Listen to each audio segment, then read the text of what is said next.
meio-dia 7h30, horário de Portugal. Hoje eu me atrasei um pouquinho, mas estamos aqui. E ontem nós então fomos ali, nós estamos no estudo de Lucas, Lucas 9, fomos até Lucas 48, onde Jesus nos ensina sobre discipulado, como é ser discípulos. E aí nós falamos ali sobre a mãe de João e Tiago, ali que se ajoelhou aos pés de Jesus e pediu: olha, deixa que os meus filhos, um se sente à direita e outro se sente à esquerda, quando o Senhor estiver lá nos céus, ao lado de Deus Pai. E Jesus então ensinou ali, puxou a criança para perto e ensinou quem era verdadeiramente o maior no reino. Jesus fala ali para aquela mulher que ele não tinha o poder para determinar quem era o próprio Deus. Olha só, não tinha o poder para determinar quem iria sentar ao seu lado, ou à direita ou à esquerda, mas o próprio Deus, o Deus Pai que detém o poder sobre todas as coisas, junto com Jesus. Mas ali nós vemos que o próprio Jesus veio como servo, veio como enviado para servir. E tantas vezes o nosso orgulho, o nosso ego fazem com que, ao ponto que nós recebemos uma posição um pouquinho maior, então nós achamos que nós podemos estar acima das outras pessoas, que nós somos melhores que outras pessoas. Então é uma luta interna nossa constante todos os dias para que o nosso eu, o nosso ego seja diminuído, para que aquilo que a palavra de Deus nos fala, para que o próprio Jesus venha crescer em nós, e então nós vamos estar verdadeiramente agradando a este Deus, agradando ao coração do nosso Senhor. Então, nós vamos continuar agora aqui a partir do Lucas 9, versículo 49, sobre o uso do nome de Jesus. E eu vou orar para nós começarmos. Hoje é um sábado e daqui a pouquinho nossa, tem uma nuvem linda aqui na minha frente. Daqui a pouquinho nós vamos estar numa conferência também da Igreja Batista, aprendendo um pouquinho mais sobre a palavra de Deus, sobre a igreja de Cristo, sobre a noiva de Cristo. Jesus não é uma placa de igreja, Jesus é a noiva. E muitas vezes há uma luta contra, o próprio povo de Deus luta contra si mesmo. E não é isso que Jesus veio nos falar, não é isso que Paulo veio nos falar. Nós somos um corpo onde a cabeça é Cristo Jesus. Então, nós devemos sim estar olhando para a palavra de Deus, princípios da palavra de Deus e aquilo que fere a palavra de Deus.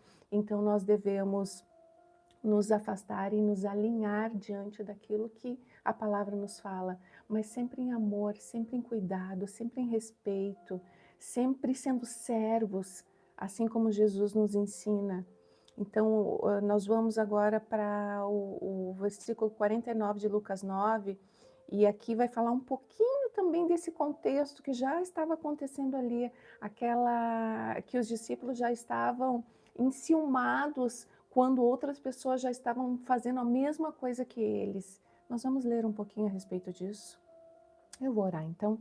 Senhor, eu te agradeço, meu Deus, pela tua palavra, eu te agradeço pelo teu grande amor, eu te agradeço pelo teu cuidado, Senhor, que nós possamos todos sermos corpo de Cristo, independente da placa de igreja, Senhor, que nós possamos ser um contigo, Senhor, em amor uns pelos outros, em amor a Ti, principalmente, Senhor, te colocando como o único, te colocando como o altar principal nas nossas vidas, o único, aliás, altar nas nossas vidas, Senhor, onde nós possamos então agradar o teu coração para que tu olhes para nós, Senhor, e se agrade da nossa caminhada e nos ajude nas nossas fraquezas, porque somos fracos, somos falhos, somos pecadores e somos dependentes de ti, Senhor.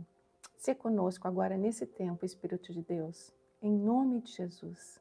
Amém. Então, aqui em Lucas 9:49 fala o seguinte: o uso do nome de Jesus.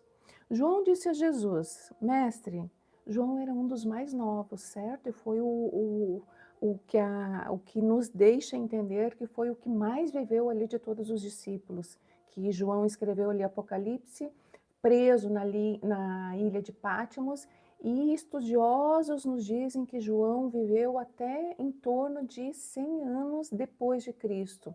João deveria ter aqui no máximo de 15 a 18 anos, então, enfim, aí a gente já consegue ter uma noção do contexto ali da situação. Então, esse João, que já era ali discípulo de Jesus, disse o seguinte: Mestre, vimos alguém usar seu nome para expulsar demônios. Nós o proibimos, pois ele não era do nosso grupo. E olha o que Jesus fala para ele: Não o proíbam, disse Jesus. Quem não é contra vocês é a favor de vocês. E aqui e eu quero ir lá para Atos agora, 19:13, que a diferença aqui, Paulo também vai falar a respeito disso, mas esses que estão aqui expulsando dentro desse contexto de Paulo, aqui dentro do contexto de Éfeso, eram a maneira como eles estavam trabalhando já não estava dentro do contexto, no mesmo contexto que Jesus havia falado aqui. Quem não é contra vocês é a favor de vocês. Então, aqueles que ouviram a palavra do Senhor, aqueles que entenderam as boas novas, então começaram a aplicar nas suas casas, começaram a aplicar ali no contexto onde eles estavam vivendo, que a palavra de Deus ela é viva. E ela não para só em mim, ela não para só em você. Ela é uma palavra que ela vai se propagando e é isso que o Senhor quer. Mas esse propagar é um propagar onde as instruções dele estão sendo cumpridas. É um propagar onde aquelas boas novas, realmente boas novas, estão sendo anunciadas e estão sendo expandidas. O Senhor, ele quer que o reino dele se expanda, né? E aqui nós vamos ali para Atos 19, capítulo 19, versículo 11, onde Paulo fala, aqui Lucas nos fala, né, Lucas que é o autor aqui de Atos, nos relata um fato que ocorreu aqui com Paulo, lá em Éfesos. Deus concedeu a Paulo o poder de realizar milagres extraordinários. Quando lenços ou aventais usados por ele eram colocados sobre enfermos, estes eram curados de suas doenças e deles saíam espíritos malignos. Versículo 13. Alguns judeus viajavam pelas cidades expulsando espíritos malignos. Tentavam usar o nome do Senhor Jesus, dizendo: Ordeno que saia em nome de Jesus, a quem Paulo anuncia. Olha, esses judeus eram 7 filhos de Seva, que a princípio era considerado como um sacerdote, mas nos livros históricos não há um relato de sacerdócio desses Sevas, né? E ele vivia ali dentro do contexto de Éfeso. Então aqui o que os estudiosos nos passam ouviram falar de Paulo, ouviram falar ali das boas novas, mas não entenderam as boas novas e então começaram a propagar aquilo que eles achavam interessante. Não, o mais interessante era a autoridade que Paulo tinha sobre os demônios, sobre as doenças, né, que o próprio Deus concedia a ele. Aqui a palavra nos diz que o próprio Deus concedia a Paulo. Da mesma forma, conforme nos fala lá em Marcos 16, o próprio Deus nos concede quando nós aceitamos Jesus como nosso único e suficiente Salvador e começamos a andar em santidade, nos arrependemos dos nossos pecados, começamos a andar em santidade diante dele, então nós vamos ter a autoridade que Cristo nos concedeu lá naquela cruz. E aqui esses homens, não, eles ouviram falar de Paulo, não entenderam as boas novas, estavam querendo expandir a autoridade de Paulo, e olha o que aconteceu. Alguns judeus viajavam pelas cidades expulsando espíritos malignos, esses 7 filhos de Sebas, né? Tentavam usar o nome do Senhor Jesus, dizendo: Ordeno que saia em nome de Jesus, a quem Paulo anuncia. Os homens que faziam isso eram 7 filhos de Seva, um dos principais sacerdotes. Certa ocasião, o espírito maligno respondeu: Eu conheço Jesus e eu conheço Paulo, mas quem são vocês? Dizendo: Quem são vocês? Que autoridade vocês têm? De que parte vocês vêm? O homem possuído pelo espírito maligno saltou em cima deles e os atacou com tanta violência que fugiram da casa, despidos e feridos. A notícia do ocorrido se espalhou rapidamente por toda a cidade de Éfeso, tanto entre judeus como entre gregos, e sobre eles veio um temor reverente. E o nome do Senhor Jesus era engrandecido.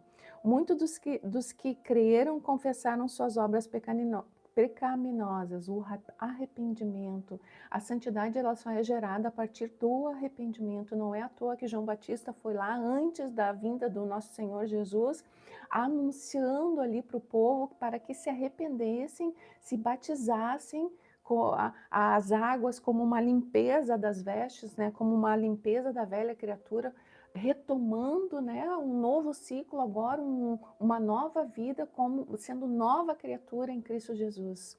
Então aqui assim a mensagem a respeito do Senhor se espalhou amplamente e teve efeito poderoso.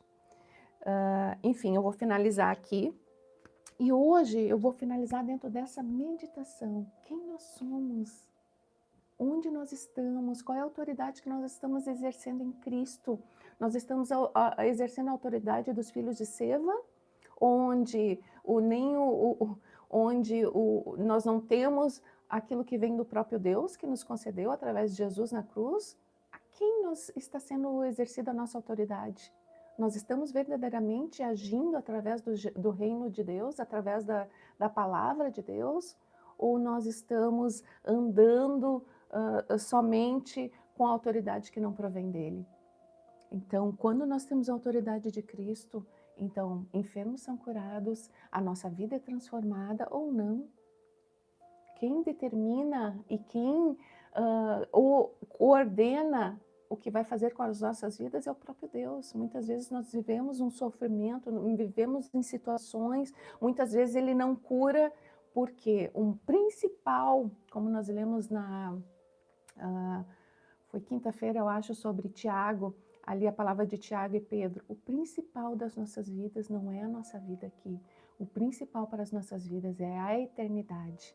E todos os dias nós vamos sendo transformados para que cada vez mais nós possamos estar em Cristo e então utilizar a autoridade dele, mas o principal para as nossas vidas. E aí que vem o segredo do contentamento, é olhar para a aliança que nós temos com ele, olhar para a eternidade que nós temos com ele.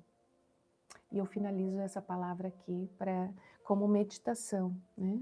A nossa autoridade ela vem de Cristo, nós estamos com a autoridade de Cristo, a quem nós servimos e como nós servimos? Servimos de qualquer jeito ou nós servimos em santidade todos os dias buscando mais dele? E eu vou orar então para nós finalizarmos. Senhor, eu te agradeço, meu Deus, por esse dia, pela tua palavra, Senhor, que nós possamos ter da tua autoridade. Senhor, nós nos arrependemos hoje de todos os nossos pecados.